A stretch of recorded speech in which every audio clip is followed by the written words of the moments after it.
आज दिनांक 28 नवंबर 22 मुरादाबाद रामपुर। प्रदेश के उप मुख्यमंत्री केशव प्रसाद मौर्य ने रामपुर में भाजपा प्रत्याशी आकाश सक्सेना के समर्थन में चुनावी सभा को संबोधित करते हुए सपा और रामपुर के कद्दावर नेता आजम खां पर खूब निशाना साधा। उन्होंने कहा कि आजम खां वोट लेने के लिए घड़ियाली आंसू बहा रहे हैं, जबकि वो यह भूल गए कि उन्होंने रामपुर की गरीब जनता को खून के आंसू रुलाए हैं।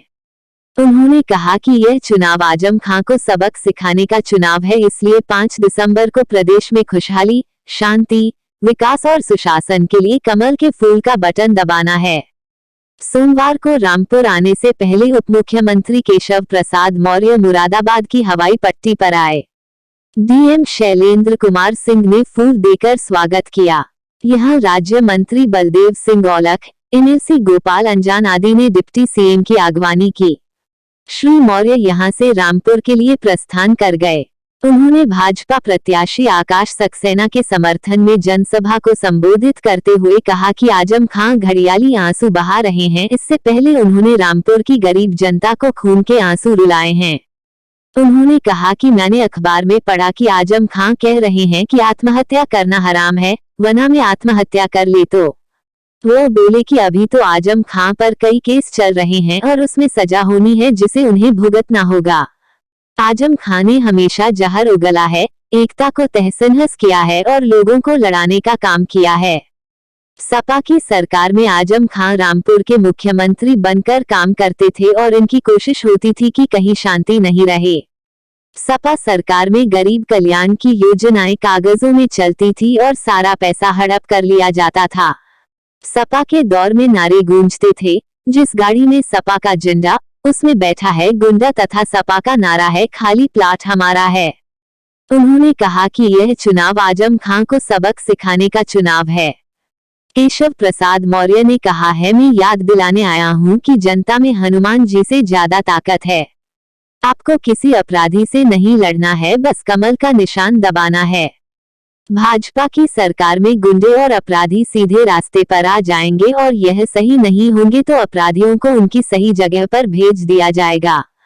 उन्होंने कहा कि सपा की सरकार में गरीबों की जमीन पर कब्जे हुए हैं और व्यापारी की दुकानों व मकानों पर कब्जा करने का काम हुआ है। भाजपा की सरकार में अब पुलिस प्रशासन में स्पष्ट तौर पर कार्रवाई कर रहा है।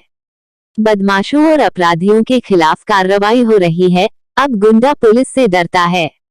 उन्होंने कहा अब मुसलमान भी भाजपा को वोट दे रहा है, क्योंकि कमल का फूल सुशासन, विकास और खुशहाली का निशान बन गया है। उन्होंने कहा कि रामपुर में कमल का फूल खिलाकर देखिए, भारतीय जनता पार्टी की सरकार रामपुर को भी फूल की खिला देगी। जनसभा की शुरुआत भारत माता की जय और जय श्री राम के उद्घोष से हुई। रामपुर से मलिक शादाब की रिपोर्ट।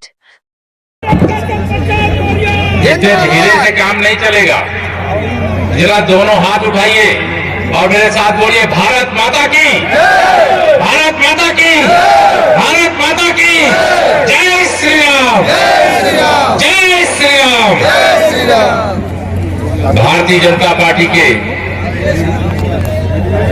जुझारू और संघर्षशील प्रत्याशी श्री आकाश सक्सेना जी के समर्थन में आयोजित इस सभा मंच पर भारतीय जनता पार्टी के प्रदेश के उपाध्यक्ष श्री ब्रज बहादुर जी, मंत्री परिषद में हमारे साथी, इस बार जो विशेष तौर से हम यहाँ के एक एक मतदाता से अपील करना चाहते हैं। आपने मोहम्मद आजम खान को बहुत बार जिता दिया, एक बार कमल खिला करके इस बार जरा देखिए कैसे हम कमल की तरह रामपुर को खिलाने का काम कर रहे हैं। ये सरकार में रहेंगे तभी सब कुछ है, सरकार में रहेंगे तो इनका कोई मतलब नहीं है। आज मैं सुबह पढ़ रहा था कि आत्महत्या करना हराम है, अन्यथा मैं आत्महत्या कर लेता। सुना है नहीं आप लोगों ने? आज मैं अभी सुबह देख रहा था समाचार में, मैंने कहा ये कहां से आ गए? अरे इतने मुकदमे लिखे हैं, उसकी जांच चल रही है, उस न्यायालय के समक्ष मामले विचाराधीन है, उसमें सजा होगी तो सजा कौन भुगतेगा?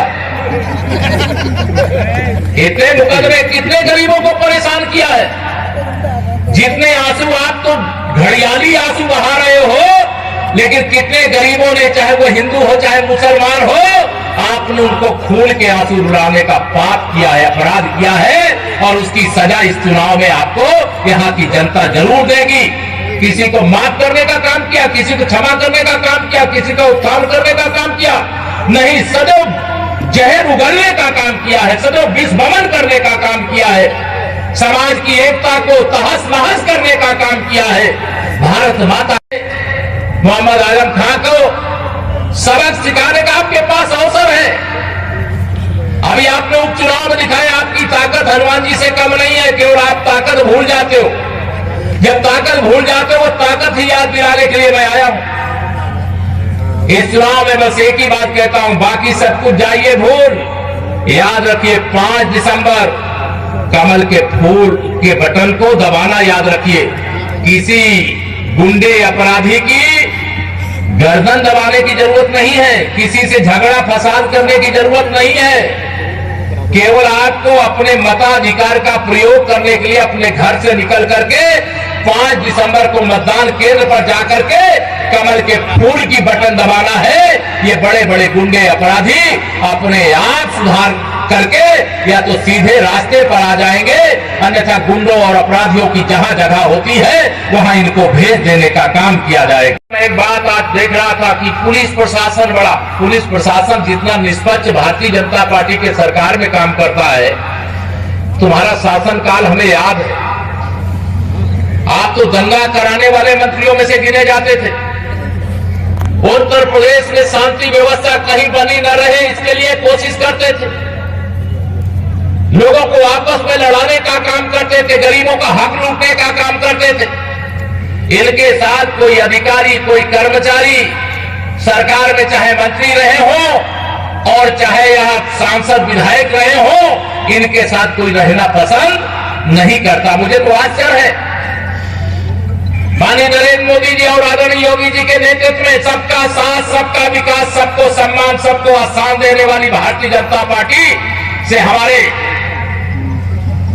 अल्पसंख्यक समुदाय के मुस्लिम भाई क्यों दूर थे। अब कई जगह मेरे पत्रकार साथी कहते हैं कि ये बूथ तो मुसलमानों का था, इतना कमल के फूल को वोट क्यों मिल गया? मैंने कहा कमल का फूल सुशासन का, विकास का, खुशहाली का, सुरक्षा का प्रतीक है। 5 साल हमारी सरकार रही, पूरे यूपी में कोई दंगा की बात सुनी है क्या है आपने? बड़े से बड़े अपराधी के खिलाफ कठोर से कठोर कार्रवाई हुई। या पुलिस के साथ, प्रशासन के साथ जब समाजवादी पार्टी सत्ता में होती थी तो मोहम्मद आजम खान यहाँ के दूसरे मुख्यमंत्री बनकर के किस प्रकार का व्यवहार करते थे, आपको पता नहीं है क्या? पता है कि नहीं? दोनों हाथ में बताओ, पता है कि नहीं पता है? यहाँ तो आतंक, अपराधी को खोजने के लिए पुलिस नहीं जानी चाहिए, लेकिन मोहम्मद आजम खान की भैंस खो जाए तो पुलिस उसको खोज करके मोहम्मद आजम खान के घर पहुंचाना चाहिए। क्या इसके लिए पुलिस होती है? मेरे भाइयों बहनों, रामपुर विधानसभा एक अच्छा वातावरण, हमारे दानिश सजाद अंसारी जी यहां मंत्रिपरिषद के साथी के रूप में बैठे। एक बड़ी संख्या में पसवाड़ा मुस्लिम भारतीय जनता पार्टी की नीतियों से, रीतियों से, कार्यों से खुश होकर के आज भारतीय जनता पार्टी के साथ खड़ा हो रहा है। 2022 के विधानसभा चुनाव में तो ऐसा माहौल बनाया जैसे लगा समाजवादी पार्टी सरकार में आ रही है। डरा करके लोगों से वोट लोगे? अरे ये लोकतंत्र है, लोकतंत्र में अपनी इच्छा से लोगों को वोट देने का अधिकार है। अपनी विचारधारा के आधार पर हर दल को चुनाव लड़ने का अधिकार है, लेकिन धमकी के बल पर, बूथों पर कब्जे के बल पर, और बाद में देख लेंगे ऐसी धमकी दे करके जो आप वोट लेकर के विधानसभा और लोकसभा पहुंच जाते थे, अब वह युग आप इसी रामपुर की जनता ने अब बदल दिया है, उसे समाप्त कर दिया है और उसके उदाहरण के रूप में घनश्याम लोधी जी से भारतीय जनता पार्टी की सरकार उत्तर प्रदेश में शपथ लिया है। कोई गुंडा, कोई माफिया, कोई समाजवादी पार्टी के मेरी जो मुख्यमंत्री उस सरकार के समय होते थे मोहम्मद आजम खां के संरक्षण में किसी का शोषण और उत्पीड़न करने पाया क्या इस बीच? बताइए, जब से भाजपा की सरकार बनी, दोनों हाथ उठा बताइए, किसी का शोषण किया क्या? दोनों हाथ उठा बताइए, किसी किया क्या? अगर किसी ने किया भी होगा तो पुलिस आज अपराधी से नहीं डरती, आज अपराधी पुलिस से डरता है। ये जो जमीन और आसमान के बीच का अंतर है, उस अंतर को देखिए। गरीब कल्याण की योजना आप याद करिए, जब सपा की सरकार थी तो गरीब को क्या, गरीब कल्याण की योजनाओं का लाभ पहुंचता था क्या? हर योजना में भ्रष्टाचार, योजनाएं बनाना, योजनाएं लाना और कागज में काम करके दिखाना और सारी सरकारी योजनाओं का पैसा हड़प जाना, ये समाजवादी पार्टी का भ्रष्टाचार वाला चरित्र था। गुंडागर्दी तो ऐसे कि जिस गाड़ी में सपा का झंडा उस गाड़ी में बैठा गुंडा। सही है कि नहीं बताइए? सपा की सरकार के समय में सपा का झंडा लगा ले, एक ही नारा में पूरे